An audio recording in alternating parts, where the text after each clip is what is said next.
설악산 국립공원의 광활한 영역에서 산들이 하늘을 만지고 숲이 대지 위에 살아있는 융단처럼 펼쳐진 그곳에서 자연은 조화롭고 고요한 힘으로 그 과정을 이어가고 있었다. 그 특별한 아침, 하늘은 맑았고 부드러운 미풍이 축축한 나무잎과 나무, 그리고 생명의 향기를 실어 날랐다. 나뭇가지가 부러지는 소리, 물이 지어 나는 새들의 소리, 그리고 시냇물이 가볍게 흐르는 소리가 또 다른 순찰의 하루를 위한 완벽한 배경음악을 만들어내고 있었다. 높은 가지들과 안개로 덮인 계곡들 사이에서 두 마리의 백호 새끼들이 아직 야생으로의 재적응 단계에 있는 황금빛 햇살 아래 무심코 뛰놀고 있었다. 몇 달 전 여전히 연약하고 고아가 된 상태로 불법 밀매의 희생양이 되어 구조된 이들은 재통합의 마지막 단계에 있었다. 지역 순찰대의 원격 감시해 그들은 본능을 재발견하는 과정을 살아가고 있었다. 그들의 움직임에는 여전히 어린 시절의 순수함이 담겨 있었지만 그들의 눈에는 이미 종족의 원시적 힘이 반영되어 있었다. 모든 것이 평온해 보였다. 그때까지 노란 나비 한 마리가 새끼들의 시야를 가로질렀다. 그 날개들이 작은 황금빛 섬광처럼 진동했고 형제들을 최면에 걸리게 했다. 그들은 조용하고 서투른 달리기로 나비를 따라갔다. 장난스러운 추격은 그들을 안전구역 너머로 이끌었고 우연히도 그 아침 정비를 위해 꺼져 있던 감시 카메라들을 피해 지나갔다. 한편 공원 동쪽 지역의 순찰을 담당하는 젊은 순찰대원 지수는 최근의 발자국들을 분석하고 토양 기록을 검토하고 있었다. 겉보기에는 평온했지만 그는 점점 커지는 불안감을 느꼈다. 전날 밤 그는 가을 근처의 통제구역에서 이상한 움직임에 대한 보고를 들었고 오래된 순찰대원의 일기에서 떨어진 한 페이지를 발견했는데 거기에는 수수께끼 같은 경고가 적혀 있었다. 외로운 무화과 나무 밑에서 이상한 활동들. 구체적인 것은 보고되지 않았지만 지수의 본능은 그를 편안하게 두지 않았다.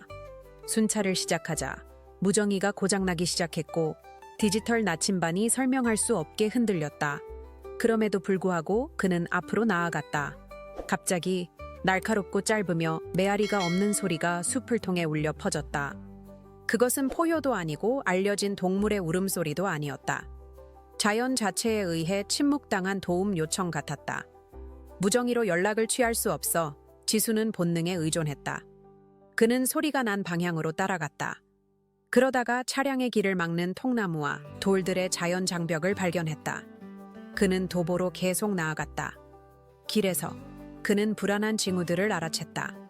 희귀한 새의 흩어진 깃털들, 무질서한 발자국들, 그리고 깨진 화학적 유인물질병. 무허가 연구에서 동물 행동을 조작하기 위해 불법적으로 사용되는 물질이었다.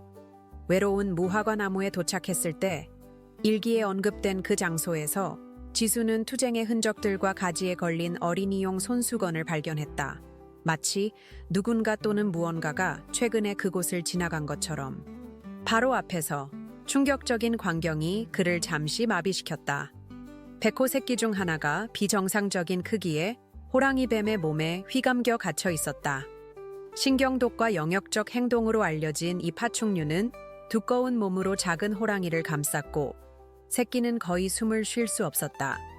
다른 새끼는 충격에 빠져 멀리서 지켜보고 있었고 행동할 수 없었다. 무정이가 작동하지 않고 억제 장비가 불안정한 상황에서 지수는 위험한 결정을 내려야 했다. 그는 배낭의 압력수를 사용해 뱀을 혼란시키고 구조봉을 이용해 틈을 타서 동물의 고리들을 풀기 시작했다. 모든 움직임이 계산되어야 했다. 주변의 침묵은 완전했고 마치 숲이 숨을 멈춘 채 지켜보고 있는 것 같았다. 마침내 뱀의 마지막 고리가 풀렸을 때 새끼는 땅에 떨어져 약하게 숨을 쉬었다. 지수는 그것을 축축한 천으로 감싸고 응급처치를 시행하고 팔에 안고 차량까지 옮겼다. 그곳을 떠나는 동안 가는 비가 내리기 시작했고 땅의 흔적들을 씻어내고 자취를 지웠다.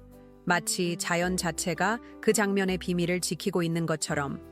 몇 주 동안 새끼는 재적응 센터에서 집중 치료를 받았다. 초기의 연약함에도 불구하고 그것은 인상적인 회복력을 보여주며 다시 걷고 놀고 반응하기 시작했다. 하지만 재통합이 예정된 날 새로운 장애물이 나타났다. 즉석 장벽들이 주요 산책로 입구에 설치되었고 운송 서류들이 무효화되었다. 관료주의가 더 큰 무언가를 숨기고 있는 것 같았다. 아무도 봉쇄의 책임을 지지 않았다. 지수는 끈질기게 응급 프로토콜을 작동시키고 긴급성의 모든 세부 사항을 문서화했다. 몇 시간의 기다림과 조용한 저항 끝에 그는 허가를 얻었다. 방출 지점에 도착했을 때 새끼는 움직이지 않았다. 아무 소리도 울리지 않았다. 미풍이 나무십 사이로 춤췄지만 숲은 숨을 참고 있는 것 같았다. 작은 호랑이는 망설였다. 그때 자연의 속삭임처럼 같은 노란 나비가 나타났다. 그것은 새끼 앞에 잠시 앉았고 새끼는 주에 깊게 그것을 관찰했다. 한 걸음, 그 다음 한 걸음, 그리고 나서 걷기 시작했다. 멀리서 한 형체가 덤불 사이에서 나타났다. 그것은 어미 호랑이였고 다른 새끼와 함께였다. 제외에는 포효도, 극적인 소리도 없었다. 단지 냄새의 인식, 접촉, 그리고 소속감만이 있었다. 순수한 본능과 연결의 순간이었다. 이 이야기가 흥미로우시다면 저희 채널을 구독하고 좋아요를 누르는 것을 잊지 마세요. 어느 도시에서 저희를 보고 계신지 알려주세요. 계속합니다. 지수는 조용히 그 장면을 지켜보았고 그의 존재가 더 이상 필요하지 않다는 느낌을 받았다. 세 마리가 나무들 사이로 사라졌을 때 그는 보고서에 단 한 문장만을 적었다. 개입이 필요했지만 이야기는 숲의 것이다. 그는 자신의 역할이 영웅이 아니라 자연만이 완결할 수 있는 이야기들의 조용한 수호자라는 것을 알고 있었기 때문이었다. 하지만 지수가 모르고 있던 것은 이 구조 작업이 단순한 우연이 아니었다는 사실이었다. 며칠 후 그는 자신의 상관인 박 팀장으로부터 예상치 못한 소환을 받았다. 사무실의 분위기는 평소보다 무거웠고 박 팀장의 표정은 심각했다. 지수야, 앉아라. 박 팀장이 말했다. 그의 목소리에는 평소의 따뜻함이 사라져 있었다. 네가 며칠 전에 한 일에 대해 얘기해야 할 것 같다.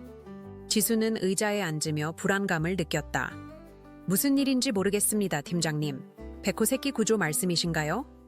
바로 그거다. 박 팀장은 서류 뭉치를 테이블에 놓았다. 이 서류들을 봐라. 네가 발견한 그 지역은 특별한 곳이야. 지수가 서류를 훑어보자 그의 얼굴이 창백해졌다. 문서들에는 극비, 승인된 연구진만 접근 가능, 프로젝트 100호, 3단계라는 도장들이 찍혀 있었다. 더 충격적인 것은 그 지역이 합법적인 야생동물 보호구역이 아니라 정부 승인을 받은 비밀 연구시설의 일부였다는 사실이었다. 이게 무슨 뜻인가요? 지수의 목소리가 떨렸다. 박 팀장은 깊은 한숨을 쉬었다. 프로젝트 100호는 멸종위기 동물들의 유전자 연구와 행동 분석을 위한 정부 지원 프로그램이야. 그 새끼들은 일반적인 구조 동물이 아니었어. 그럼 무엇이었나요? 실험체들이었다. 박 팀장의 말에 지수는 충격을 받았다. 하지만 걱정하지 마. 해로운 실험이 아니야. 그들의 야생 적응 능력과 생존 본능을 연구하는 것이었어. 네가 그 뱀 사건에서 구조한 것은 실제로는 실험의 일부였을 가능성이 높다. 지수는 믿을 수 없다는 표정으로 박 팀장을 바라봤다. 그럼 제가 구조한 게 아니라 실험을 방해한 건가요? 그렇게 단순하지 않아.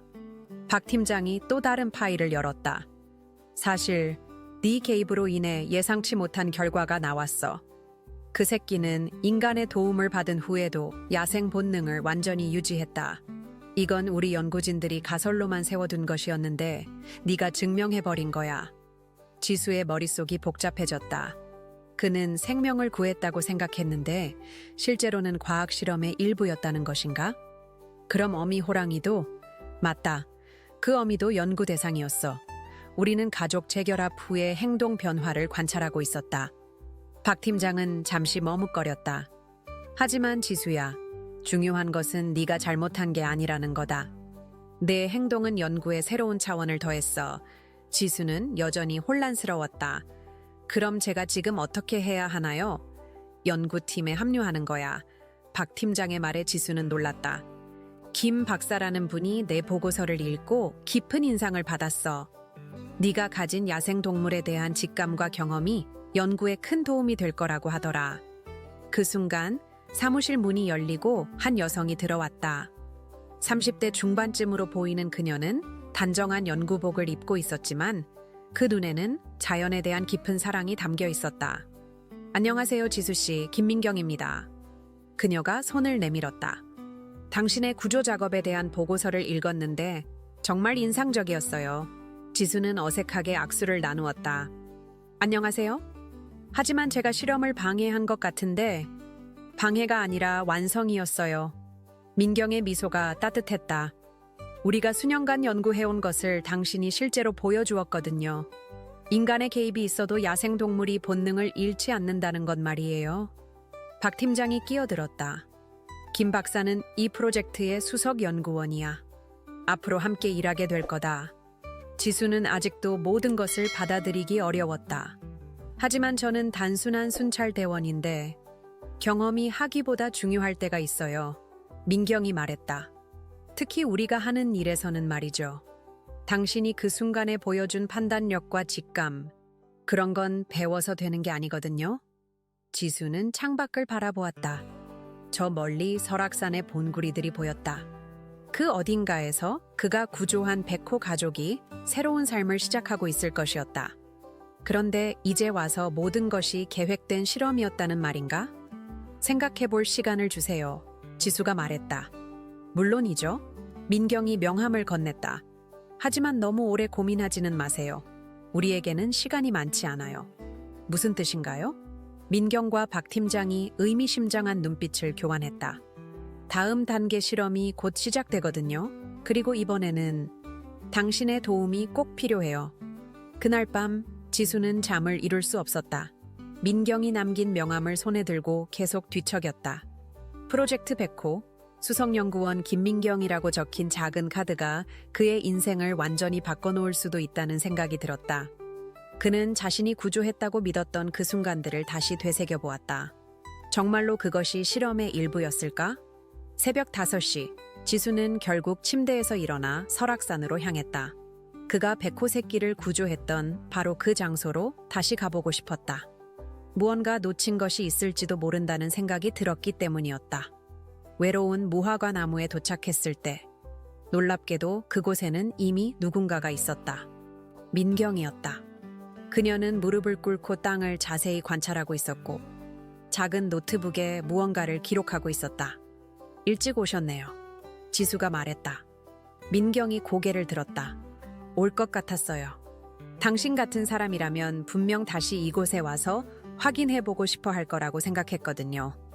여기서 뭘 하고 계신가요? 증거를 수집하고 있어요. 민경이 일어나며 노트북을 보여주었다. 당신이 구조한 그날의 모든 데이터를 분석하고 있어요. 온도, 습도, 동물들의 행동 패턴, 모든 것이 중요한 정보거든요. 지수는 주변을 둘러보았다. 며칠 전과는 다르게 이곳은 평온해 보였다. 그런데 왜 제 도움이 필요한 건가요? 전문 연구팀이 있으시잖아요. 민경은 잠시 망설이다가 입을 열었다. 솔직히 말하면 우리 연구에 문제가 생겼어요. 무슨 문제요? 다른 연구팀과의 경쟁이에요. 민경의 목소리에 긴장감이 돌았다. 우리뿐만 아니라 다른 국제 연구진들도 같은 프로젝트를 진행하고 있어요. 그리고 그들은 우리보다 훨씬 공격적인 방법을 사용하고 있어요. 공격적이라는 게 무슨 뜻인가요? 민경이 주변을 조심스럽게 살펴본 후 목소리를 낮췄다. 동물들을 실제 위험한 상황에 노출시키는 거예요. 생존 본능을 극한까지 끌어올리기 위해서요. 우리는 그런 방법을 절대 사용하지 않지만 그들은 결과를 위해서라면 뭐든 해요. 지수의 얼굴이 굳어졌다. 그럼 제가 구조한 그 상황도 아니에요. 민경이 급히 손을 저었다. 우리 실험은 자연스러운 상황에서만 진행돼요. 그 뱀 사건은 정말 우연이었어요. 하지만 다른 팀들은 그녀가 말을 멈췄다. 다른 팀들은 어떤데요? 그들이 우리 연구구역에 침투했을 가능성이 있어요. 지난주부터 이상한 일들이 계속 일어나고 있거든요. 감시 카메라가 고장나고 동물들의 행동이 비정상적으로 변하고 지수는 그날 아침 자신의 무정의와 나침반이 고장났던 것을 떠올렸다. 혹시 그날 아침 전자기기들이 오작동한 것도 맞아요. 그들이 사용하는 장비들이 전자파 간섭을 일으켜요. 민경의 표정이 심각해졌다. 그리고 더 큰 문제는 그들이 다음 단계 실험을 위해 우리가 연구하던 백호 가족을 노리고 있다는 거예요. 지수의 심장이 빨리 뛰기 시작했다. 무슨 말씀이에요? 그들은 극한 상황에서의 가족 결속력을 테스트하려고 해요. 새끼를 어미로부터 강제로 분리시킨 후 재결합 과정에서 일어나는 행동 변화를 관찰하려는 거예요.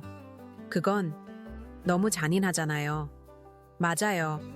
하지만 그들에게는 결과가 전부예요. 민경이 지수의 눈을 바라보았다.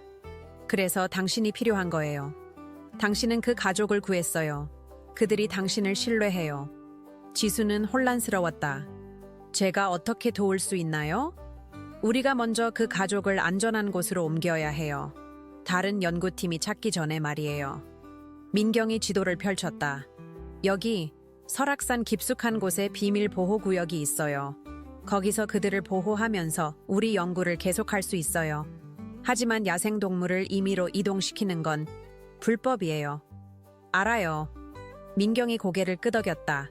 하지만 그들의 안전을 위해서는 선택의 여지가 없어요. 공식적인 절차를 밟다가는 시간이 너무 오래 걸려요. 지수는 깊은 고민에 빠졌다. 법적으로는 문제가 있는 일이었지만 그 백호 가족을 위험으로부터 보호해야 한다는 생각이 들었다. 특히 그가 직접 구조했던 그 새끼를 생각하니 마음이 아팠다. 시간이 얼마나 있나요? 지수가 물었다. 많지 않아요. 우리 정보로는 다른 팀이 이번 주 내에 행동을 시작할 예정이에요. 그 순간 멀리서 헬리콥터 소리가 들렸다. 민경과 지수는 동시에 하늘을 올려다보았다. 검은색 헬리콥터 한 대가 그들 위를 선회하고 있었다. 저들이에요. 민경의 목소리가 긴장으로 떨렸다. 벌써 여기까지 왔네요. 헬리콥터는 잠시 그들 위에 머물렀다가 산 너머로 사라지다. 하지만 그 짧은 순간이 두 사람에게는 경고처럼 느껴졌다.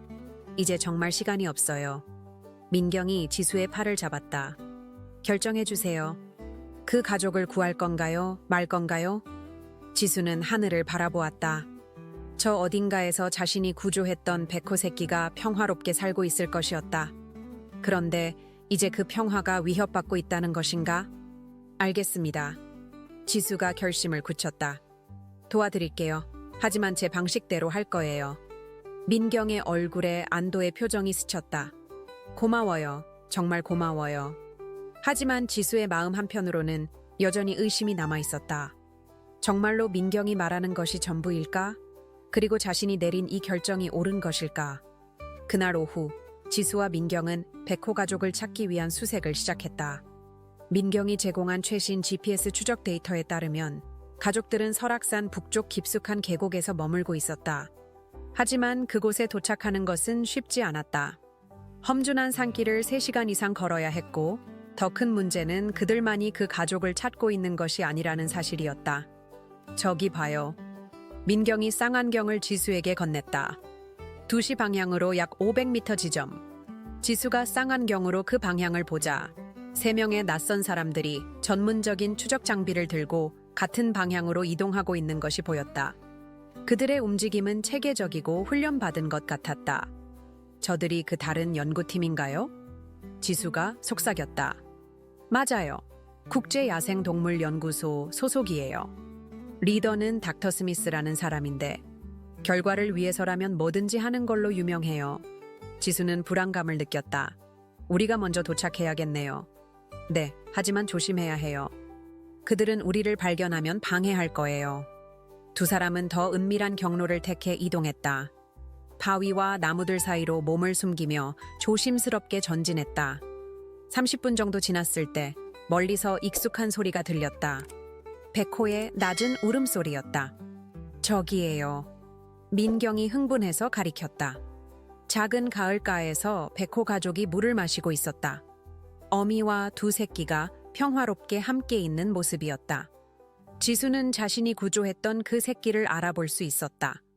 목 부분에 있는 작은 상처 자국 때문이었다. 하지만 그 평화로운 순간은 오래가지 않았다. 갑자기 다른 방향에서 드론 소리가 들렸다. 국제연구팀이 드론을 사용해 백호 가족의 위치를 파악하고 있었던 것이다. 큰일이에요. 민경이 당황했다. 드론이 가족을 놀라게 할 거예요. 과연 드론의 윙윙거리는 소리에 백호들이 경계심을 보이기 시작했다. 어미 호랑이는 새끼들을 보호하려고 앞으로 나섰고 새끼들은 무서워서 어미 뒤로 숨었다. 지수는 재빨리 행동했다.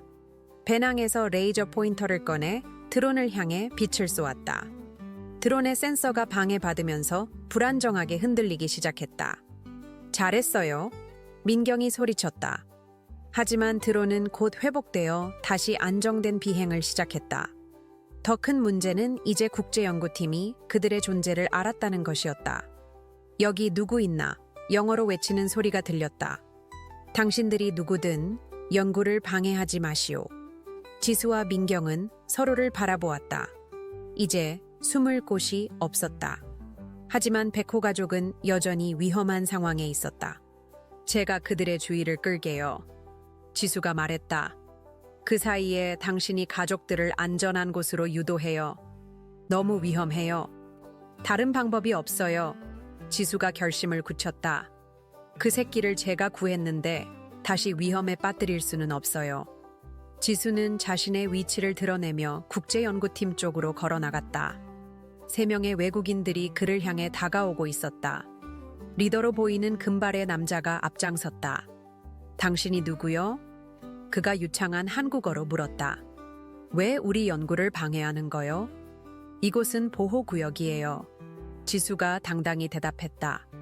허가 없이 야생동물을 추적할 수 없습니다. 우리는 정식 허가를 받았어요. 닥터 스미스가 서류를 흔들었다. 국제적으로 승인된 연구 프로젝트입니다. 지수가 서류를 자세히 보려 하자 닥터 스미스가 재빨리 거두어들였다. 하지만 지수는 그 짧은 순간에 중요한 것을 보았다. 서류에는 생체 실험 승인이라는 문구가 적혀 있었다. 생체 실험이라고요? 지수의 목소리에 분노가 섞였다. 과학 발전을 위해서는 필요한 일이에요. 닥터 스미스가 냉정하게 대답했다. 당신 같은 사람이 이해할 수준은 아니겠지만요. 그 순간 뒤에서 민경의 급한 목소리가 들렸다. 지수 씨, 큰일이에요. 지수가 돌아보자 백호 새끼 중 하나가 어미와 떨어져서 혼자 헤매고 있었다. 드론의 소음에 놀란 새끼가 잘못된 방향으로 도망친 것 같았다. 아니에요. 지수가 소리쳤다. 더 심각한 것은 그 새끼가 절벽 가장자리로 향하고 있다는 것이었다. 한 발만 잘못 디디면 깊은 계곡으로 떨어질 위험이 있었다. 닥터 스미스는 이 상황을 기회로 여겼다. 완벽하네요. 극한 상황에서의 반응을 관찰할 수 있겠어요. 뭐라고요? 지수가 믿을 수 없다는 표정을 지었다. 새끼가 위험에 빠졌을 때 어미의 행동을 데이터로 수집할 수 있어요. 이런 기회는 흔하지 않거든요. 지수는 더 이상 참을 수 없었다. 그는 닥터 스미스를 밀쳐내고 새끼를 구하러 달려갔다. 하지만 닥터 스미스의 동료 2명이 그의 길을 막았다. 놓으세요. 지수가 몸부림쳤다. 그 새끼가 위험해요. 민경도 다른 새끼와 어미를 진정시키느라 바빴다. 어미 호랑이는 자신의 새끼가 위험에 빠진 것을 알고 불안해하고 있었지만 인간들이 너무 가까이 있어서 쉽게 움직일 수 없었다. 절벽 가장자리의 새끼는 점점 더 위험한 상황으로 빠져들고 있었다. 발 아래 돌들이 하나씩 떨어지고 있었고 새끼는 무서워서 울고 있었다. 이제 정말 완벽한 실험 조건이네요. 닥터 스미스가 카메라를 꺼내며 말했다. 생존 본능이 최고조에 달했을 때의 반응을 기록할 수 있어요. 지수는 분노로 온몸이 떨렸다. 과학이라는 이름으로 생명을 위험에 빠뜨리는 것을 더 이상 참을 수 없었다. 그는 모든 힘을 다해 2사람을 뿌리치고 새끼를 향해 달려갔다. 하지만 그 순간 예상치 못한 일이 일어났다. 어미 호랑이가 모든 것을 제쳐두고 자신의 새끼를 구하러 움직인 것이었다. 인간들의 존재를 무시하고 직선으로 새끼에게 달려가는 어미의 모습은 압도적이었다. 어미 호랑이의 움직임은 번개처럼 빨랐다. 모든 인간들을 지나쳐 절벽 가장자리의 새끼에게 달려가는 모습은 마치 자연의 원시적 힘이 폭발하는 것 같았다. 닥터 스미스와 그의 팀은 너무 가까운 거리에서 거대한 백호와 마주하게 되자 당황했다. 뒤로 물러서요. 닥터 스미스가 소리쳤다. 하지만 어미는 그들을 전혀 신경 쓰지 않았다. 오직 자신의 새끼만이 그녀의 관심사였다. 지수는 이 기회를 놓치지 않았다. 어미가 새끼에게 다가가는 동안 그는 반대편에서 조심스럽게 접근했다. 절벽 가장자리는 위험했지만 그는 며칠 전 뱀에게서 새끼를 구했던 그 경험을 떠올렸다. 천천히, 조심스럽게. 지수가 자신에게 중얼거렸다. 어미 호랑이는 새끼 앞에 도착했지만 절벽의 구조상 직접 구조하기 어려운 상황이었다. 그녀는 불안하게 새끼 주변을 맴돌며 낮게 울었다. 그 소리는 마치 괜찮다, 엄마가 여기 있다 라고 말하는 것 같았다. 바로 그 순간 민경이 뒤에서 급하게 달려왔다. 하지만 그녀의 얼굴에는 이상한 표정이 있었다. 불안함과 죄책감? 지수씨, 잠깐만요. 민경이 소리쳤다. 지수가 돌아보는 순간 충격적인 장면을 목격했다. 민경이 드론의 원격 조종기를 들고 있었던 것이다. 그리고 그 드론은 닥터 스미스의 것이 아니었다. 뭐 하는 거예요? 지수의 목소리가 떨렸다. 민경의 얼굴이 창백해졌다. 죄송해요. 정말 죄송해요. 그 드론이 당신 것이었나요? 긴 침묵 후 민경이 고개를 끄덕였다. 네, 맞아요. 지수는 믿을 수 없다는 표정으로 민경을 바라보았다. 그럼 당신이 새끼를 위험에 빠뜨린 거예요? 아니에요. 그게 아니에요. 민경이 급히 손을 저었다. 설명할게요. 전부 설명할게요. 하지만 지수는 이미 모든 것을 이해하기 시작했다. 처음부터 전부 계획된 거였네요. 제가 구조한 그 뱀 사건도 그것도 당신들이 만든 상황이었던 거죠? 민경의 눈에 눈물이 고였다. 부분적으로는 맞아요. 하지만 당신이 생각하는 것과는 달라요. 뭐가 달라요? 지수의 목소리에 분노가 섞였다. 당신들이 생명을 가지고 놀았잖아요. 그 순간 닥터 스미스가 웃으며 다가왔다. 드디어 진실을 알았군요. 하지만 당신은 아직도 모르는 게 있어요. 무슨 말이에요? 김민경 박사는 우리 팀의 일원이에요. 닥터 스미스의 말에 지수는 완전히 충격을 받았다. 그녀는 우리의 스파이였어요. 한국 연구팀의 내부 정보를 우리에게 제공하는 역할이었죠. 지수는 민경을 바라보았다. 정말인가요? 민경은 더 이상 변명할 수 없었다. 처음에는 그랬어요. 하지만 당신을 만나고 당신이 동물들을 대하는 모습을 보면서 마음이 바뀌었어요. 거짓말이에요. 아니에요. 민경이 간절히 말했다. 당신이 그 새끼를 구하는 모습을 보고 깨달았어요. 진짜 중요한 건 데이터나 연구 결과가 아니라 생명 그 자체라는 걸 말이에요. 닥터 스미스가 비웃었다. 감동적인 이야기군요. 하지만 너무 늦었어요. 우리는 이미 필요한 모든 데이터를 얻었으니까요. 무슨 뜻이에요? 당신의 모든 행동이 우리의 실험 대상이었어요. 닥터 스미스가 태블릿을 보여주었다. 인간의 감정적 개입이 야생동물의 행동에 미치는 영향, 이것이 우리의 진짜 연구 주제였어요. 지수는 온몸이 떨렸다. 자신이 진심으로 동물들을 구하려 했던 모든 행동들이 실험의 일부였다는 것인가. 하지만 그 순간 절벽 가장자리에서 큰 소리가 났다. 새끼가 발을 헛디딘 것이었다. 작은 몸이 절벽 아래로 미끄러지기 시작했다. 모든 대화가 멈췄다. 인간들의 계획과 실험, 그리고 배신. 그 모든 것이 순간적으로 무의미해졌다. 오직 하나의 생명이 위험에 빠진 상황만이 남았다. 어미 호랑이가 절규하듯 울었다. 그 소리는 모든 인간들의 가슴을 찔렀다. 닥터 스미스도, 민경도, 그리고 지수도 모두가 그 순간 어미의 절망을 느꼈다. 지수는 더 이상 생각하지 않았다. 모든 배신과 거짓말을 잊고 오직 본능적으로 행동했다. 그는 로프를 몸에 묶고 절벽 아래로 뛰어내렸다. 지수씨, 민경이 소리쳤다. 지수는 떨어지는 새끼를 간신히 붙잡았다. 작은 몸이 그의 팔 안에서 떨고 있었다. 새끼의 따뜻한 숨결이 그의 목에 닿았다. 그 순간 지수는 깨달았다. 이것이 진짜였다. 배신도, 실험도, 계획도 아닌 진짜 생명이었다. 괜찮다. 지수가 새끼에게 속삭였다. 이제 괜찮아. 위에서 민경이 로프를 잡아당기기 시작했다. 닥터 스미스의 동료들도 도움을 주었다. 그 순간만큼은 모든 대립이 사라졌다. 절벽 위로 올라왔을 때 어미 호랑이가 지수에게 다가왔다. 그녀는 조심스럽게 새끼의 냄새를 맡고 지수를 바라보았다. 그 눈에는 감사함이 담겨 있었다.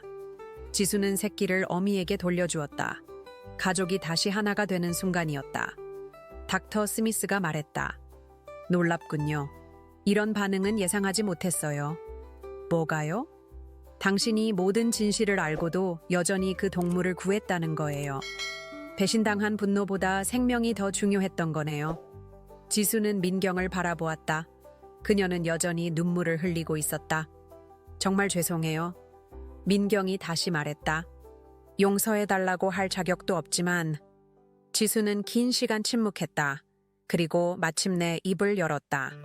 저는 여전히 화가 나요. 하지만 그가 백호 가족을 바라보았다. 이것만큼은 진짜였어요. 이 생명들만큼은 거짓이 아니었어요. 며칠 후 설악산 관리사무소는 그 어느 때보다 분주했다.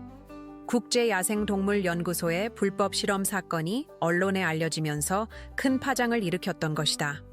닥터 스미스와 그의 팀은 한국에서 추방되었고 그들의 연구 허가는 모두 취소되었다.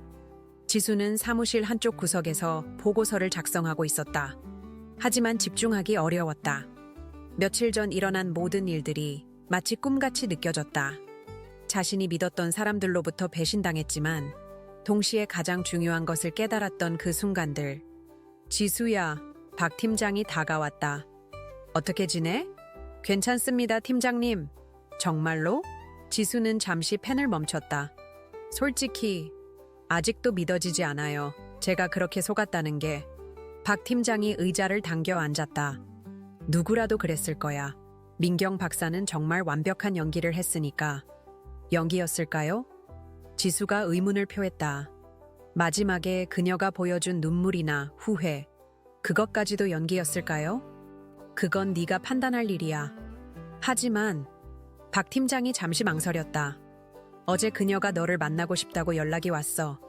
지수의 손이 멈췄다. 정말요? 응. 하지만 만날지 말지는 내 결정이야. 아무도 강요하지 않을 거다. 지수는 깊은 고민에 빠졌다. 민경을 다시 보고 싶은 마음과 보고 싶지 않은 마음이 복잡하게 얽혀 있었다. 그녀에 대한 분노는 여전했지만 동시에 궁금했다. 그녀의 마지막 눈물이 진짜였는지. 어디서 만나자고 했나요? 외로운 무화과나무 근처라고 하더라. 지수는 쓴웃음을 지었다. 모든 일이 시작된 그곳이네요. 다음 날 오후 지수는 그 익숙한 장소로 향했다. 멀리서 민경의 모습이 보였다. 그녀는 나무 아래 앉아 무언가를 기다리고 있었다. 평소의 연구복 대신 평범한 옷을 입고 있었고 화장기 없는 얼굴은 많이 지쳐 보였다. 왔네요. 민경이 지수를 보고 일어났다. 네. 둘 사이에 어색한 침묵이 흘렀다. 며칠 전까지만 해도 함께 백호 가족을 구하려 했던 동료였는데 이제는 어떤 관계인지 알 수 없었다. 먼저 정말 죄송합니다. 민경이 깊이 고개를 숙였다. 변명의 여지가 없어요. 왜 그랬어요? 지수가 직설적으로 물었다. 왜 저를 이용했어요? 민경은 긴 시간 침묵했다가 천천히 입을 열었다. 처음에는 정말로 연구가 목적이었어요. 닥터 스미스가 제안했을 때 새로운 연구 방법론에 대한 호기심이 있었거든요. 그래서 저를 실험 대상으로 본 거군요. 맞아요. 하지만 민경의 목소리가 떨렸다. 당신을 직접 보면서 마음이 바뀌었어요. 당신이 그 새끼를 구하는 모습을 보았을 때 저는 깨달았어요. 진짜 과학은 생명을 존중하는 것에서 시작한다는 걸. 그럼 왜 계속 속였어요? 무서웠어요. 닥터 스미스에게 반항하면 제 연구 경력이 끝날 수도 있었거든요. 하지만 그게 변명이 될 수는 없죠. 지수는 그녀의 말을 들으며 복잡한 감정을 느꼈다. 분노와 실망, 그리고 어딘가에는 이해하려는 마음도 있었다. 그래서 지금은 뭘 하고 계세요? 모든 연구직에서 사퇴했어요. 민경의 대답에 지수는 놀랐다. 앞으로는 야생동물 보호단체에서 자원봉사를 할 생각이에요. 진짜 동물들을 위한 일을 하면서 속죄하고 싶어요. 속죄라. 당신에게 용서받으려는 게 아니에요. 그럴 자격이 없다는 걸 알아요. 다만 제 잘못으로 상처받은 생명들을 위해 뭔가 하고 싶어요. 그 순간 멀리서 익숙한 소리가 들렸다. 백호의 울음소리였다. 두 사람은 동시에 그 방향을 바라보았다. 숲 저편에서 백호 가족이 나타났다. 어미와 두 새끼가 함께였다. 지수가 구조했던 그 새끼는 이제 완전히 건강해 보였고 형제와 함께 장난치며 뛰어놀고 있었다. 저들이에요. 지수가 말했다. 네, 아름답네요. 백호 가족은 잠시 그들을 바라보았다. 특히 어미는 지수를 알아보는 것 같았다. 그녀는 새끼들을 부르더니 천천히 숲속으로 사라지다. 저들은 이제 진짜로 자유로워진 거네요. 민경이 말했다. 네, 더 이상 누구의 실험 대상도 아니죠. 두 사람은 다시 침묵했다. 하지만 이번에는 어색함보다는 평화로운 느낌이었다. 지수 씨, 민경이 조심스럽게 말했다. 제가 진심으로 후회하고 있다는 걸 믿어주세요. 지수는 오랫동안 생각했다. 믿어요. 하지만 용서하는 건 시간이 필요해요. 당연해요. 제가 바라는 것도 아니고요. 그렇지만 지수가 민경을 바라보았다. 만약 정말로 동물들을 위한 일을 한다면 언젠가는 함께 일할 수도 있을 거예요. 동료로서. 민경의 눈에 희망의 빛이 스쳤다. 정말 그럴 수 있을까요? 확답은 못 드려요. 하지만 가능성은 있어요. 조건이 있다면 뭐든지 들을게요. 절대로 다시는 거짓말하지 마세요. 그리고 동물들을 실험 대상이 아닌 생명체로 대해주세요. 민경이 고개를 끄덕였다. 약속할게요. 해가 서서히 지기 시작했다. 설악산의 저녁 풍경은 평화롭고 아름다웠다. 지수와 민경은 각자 다른 길로 돌아갔지만 둘 다 마음속에 새로운 희망을 품고 있었다. 지수에게는 사람을 다시 믿을 수 있다는 희망이, 민경에게는 진정한 과학자로 다시 시작할 수 있다는 희망이 있었다. 6개월 후 설악산의 봄이 찾아왔다. 새싹들이 돋아나고 꽃들이 피어나는 계절, 그리고 새로운 생명들이 태어나는 시기였다. 지수는 평소와 같이 아침 순찰을 하고 있었지만 이제 그의 역할은 조금 달라져 있었다. 지수 대장님, 여기 새로운 발자국이 있어요. 신입 순찰대원 김영호가 신나게 보고했다. 대장이라고 부르지 마. 지수가 웃으며 말했다. 그냥 선배라고 해. 하지만 지수는 이제 정말로 팀을 이끄는 위치에 있었다. 6개월 전 사건 이후 그는 윤리적 야생동물 보호 프로그램의 책임자로 승진했고 새로운 순찰대원들을 교육하는 일을 맡게 되었다. 어떤 동물의 발자국인 것 같아요? 지수가 영호에게 물었다. 호랑이 같은데요? 맞아. 그런데 어떤 호랑이일까? 영호는 발자국을 더 자세히 관찰했다. 크기로 봐서는 성체 같은데요? 그리고 이 작은 발자국들은 새끼들이야. 지수가 미소 지었다. 우리가 보호하고 있는 백호 가족이야. 그렇다. 그 백호 가족은 여전히 설악산에서 평화롭게 살고 있었다. 더 놀라운 것은 어미가 새로운 새끼 2마리를 낳았다는 것이었다. 이제 그들은 총 5식구가 된 큰 가족이었다. 와, 정말 신기해요. 영호가 감탄했다.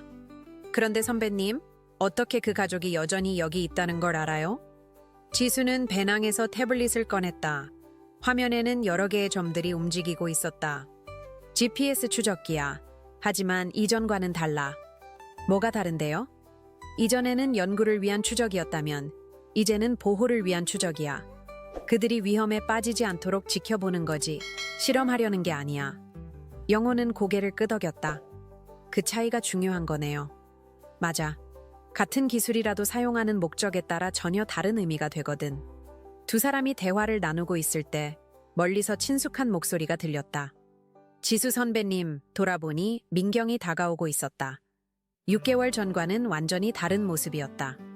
연구복 대신 실용적인 야외복을 입고 있었고 얼굴에는 건강한 햇볕에 탄 자국들이 있었다. 민경 씨, 어서 와요. 안녕하세요.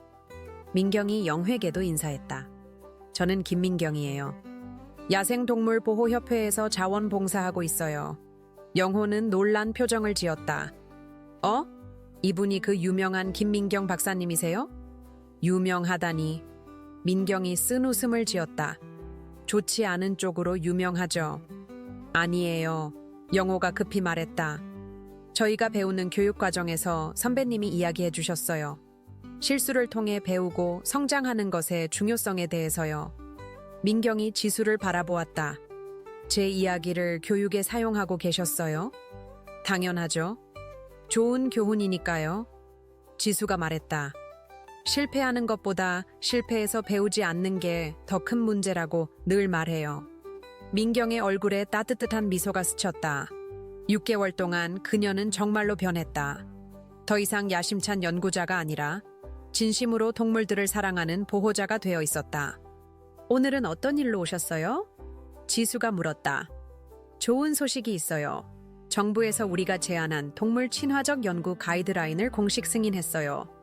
정말요? 지수의 얼굴이 밝아졌다.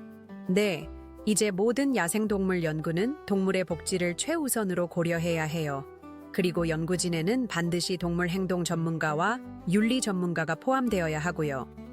영호가 박수를 쳤다. 와, 대단해요. 이제 그런 나쁜 실험들은 더 이상 할 수 없겠네요. 맞아. 민경이 고개를 끄덕였다. 물론 완벽하지는 않겠지만 적어도 6개월 전 같은 일은 다시 일어나지 않을 거예요. 그 순간 숲에서 낮은 울음소리가 들렸다. 세 사람 모두 그 방향을 바라보았다. 저 멀리서 백호 한 마리가 나타났다. 바로 지수가 구조했던 그 새끼였다. 이제 거의 성체가 다 된 모습이었다. 저 아이가... 지수의 목소리에 감동이 섞였다.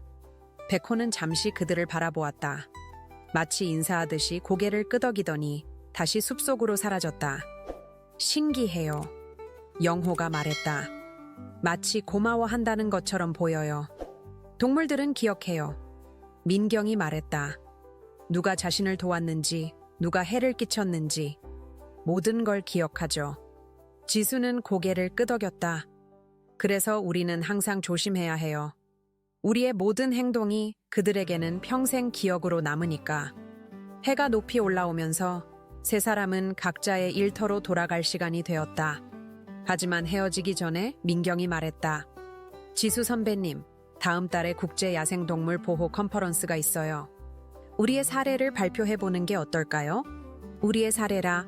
네, 실패와 성장, 그리고 진정한 동물 보호가 무엇인지에 대한 이야기요. 분명히 많은 사람들에게 도움이 될 거예요. 지수는 잠시 생각했다. 좋은 생각이에요. 하지만 조건이 있어요. 뭔가요? 우리만의 이야기가 아니라 모든 사람들의 이야기로 만들어요. 전 세계의 야생동물 보호자들이 공감할 수 있는 메시지로요. 민경이 미소를 지었다. 완벽해요. 그날 저녁, 지수는 집에서 하루를 정리하며 일기를 썼다. 오늘도 설악산은 평화로웠다.